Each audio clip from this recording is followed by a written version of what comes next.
They say water remembers every ripple, every whisper, every scream. It keeps them all. And if you listen close enough, you might just hear them calling you back. The year was 1986, when the government decided to flood the little town of Greyridge to make way for the new Hollow Lake Dam. Hundreds of people were relocated, but not everyone left. When the waters rose, the town drowned, and so did its secrets. Decades later, the lake looks calm, almost peaceful. But beneath that still surface, something still stirs, and it's been waiting for someone to come home. Sarah Cole hadn't been back to Greyridge since she was 5 years old. Her father disappeared. Here, they told her it was an accident on the dam project, but she never believed that story. Now, 23 years later, she came back with a camera and questions. Day 1, Hollow Lake, Greyridge County. Locals say the whole town still sits under the water. I'm here to find out if that's true, and maybe find out what really happened to my dad. She booked a small room at the Greyridge Inn, the only building still standing from before the flood. Its owner, Ruth Miller, watched her with eyes that hadn't known sleep in years. People come here to forget, dear, not to remember. That night, Sarah couldn't sleep. Through the old vent above her bed, she heard whispering, a child's voice, soft, fragile, help me, under the water. When she opened her eyes, her camera on the nightstand was already recording.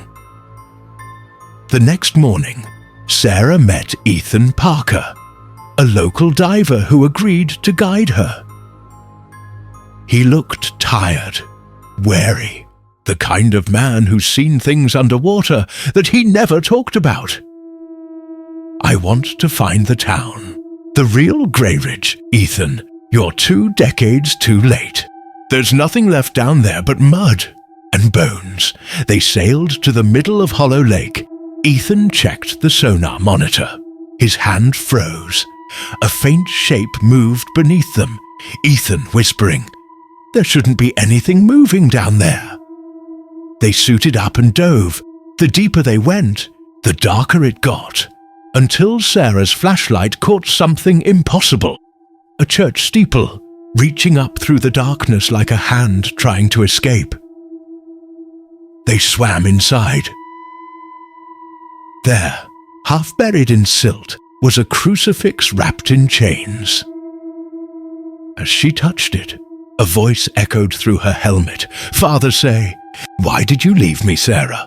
She panicked. Her heart raced. Her oxygen levels dropped. She tried to rise too fast. Ethan grabbed her, pulling her to the surface. When she woke, she was on the boat, coughing up water. Even though she'd never opened her mask. Ruth was waiting when Sarah returned. In her hands, an old photo, a group of men beside the dam construction site. Ruth, your father built that dam. He wasn't just an engineer. He was trying to hold something back.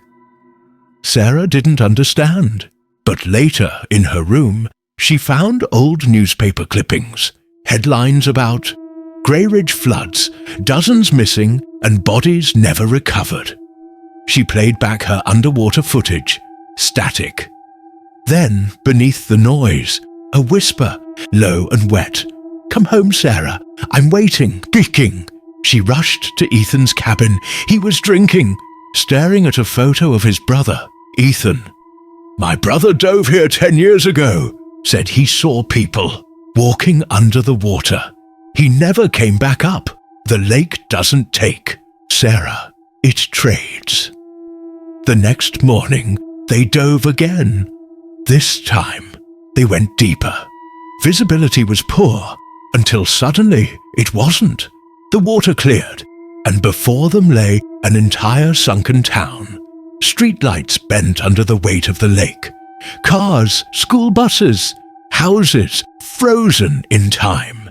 They found a mailbox that read, Cole Family. Inside the submerged house, Sarah's flashlight hit a photograph. Her father holding her as a baby, standing right beside the same chained crucifix she'd found earlier. Then, a sound behind her. Footsteps, slow, wet. She turned. Her father stood there, his skin pale, his eyes black. "Father, you shouldn't have come back." The floor gave way. Ethan pulled her up, but his tank began to hiss. Something yanked him backward. Hands, dozens of them, grabbing his legs, dragging him down. Sarah screamed. Bubbles filled the water. Her camera fell, still filming as Ethan vanished into the darkness. Sarah woke on the shore, alone. Her camera was next to her, still running. She pressed play. On the screen, Ethan smiling, then turning towards something behind him, and the frame filled with shadows shaped like people, walking underwater. She went to Ruth's inn, shaking. "Sarah, the lake took him. It took Ethan." Ruth looked calm. Too calm. "Ruth, no dear. It chose him." Sarah noticed something. On Ruth's wrist, an old birthmark, the shape of the church's cross. Sarah whispering, "You were one of them. Ruth, I was born down there. Some of us never left." Water dripped from Ruth's hair, though the air was dry. When she smiled, gills opened on her neck. Sarah ran, out the door, into the storm. The whispers followed her, hundreds of voices layered together. "Sarah, come home, come home." She reached the dock. The water churned, glowing faintly. And there, above the waves, stood the church steeple, rising like a beacon. She stepped into a boat and rowed toward it. Lightning flashed, the lake opened, and swallowed her whole. When Sarah opened her eyes, she wasn't drowning. She was standing underwater, but breathing. Before her stretched a cathedral built from coral and bone. Hundreds of drowned townspeople knelt in prayer. At the altar stood the Whisperer, a shifting shape made of faces and hair, whispering in unison. The Whisperer, "Stay with us, Sarah, stay, and you will never drown again." Sarah raised her camera. Even in the dark, the red light blinked. She spoke through trembling lips. "Sarah, you can't hide forever. The world will see you." The Whisperer's countless eyes opened. Water rushed in, then silence.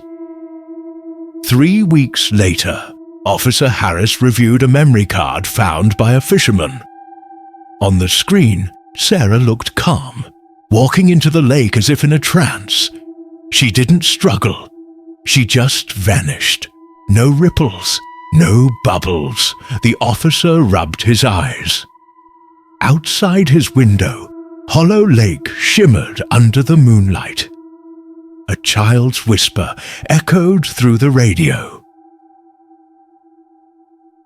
"Help me." Under the water, water remembers, and now it remembers her.